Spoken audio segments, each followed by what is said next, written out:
At one point in my life, I never saw myself coming back to the continent. In their minds, it's like, we always knew you'd come back. And now I see what that is. My journey, interestingly, started in Papua New Guinea, which most people don't realize. Those were my earliest memories. And then moved back to Uganda, where I'm originally from. Went through school and then moved to the UK. Then that urge to do something meaningful kicked in again.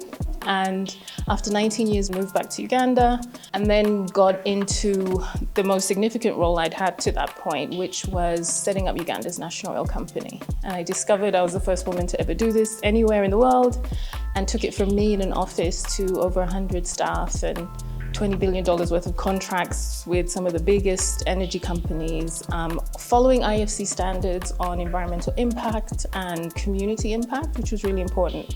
And so after 3.5 years and successfully setting it up, I got into renewable energy, solar, bioenergy, and some technology, fintechs, e-commerce. So then I thought, I'm in the space, it's all about reducing emissions. Then I got involved in downforce and I was like, oh, it's even more important what we do with our soil.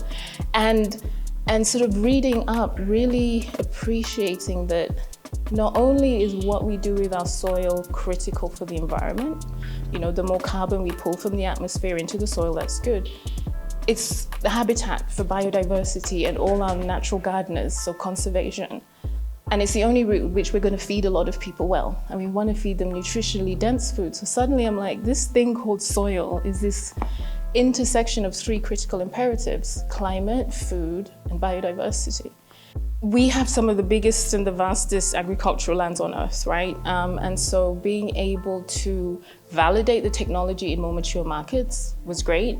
And now that that's been done and we've expanded into the US, as an African, I literally said, I want to now focus on Africa, which is why I stepped down as CEO. I joined the board and now I'm head of Africa, is we have the biggest opportunity here.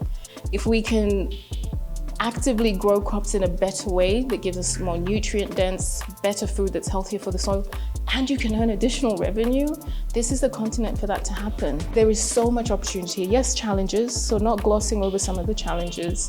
And I think the more we like-minded people come together to find innovative ways to bring that capital on the continent, make it easier to find funding, particularly early stage funding. That's my vision. Open up Africa to more investment, more opportunity.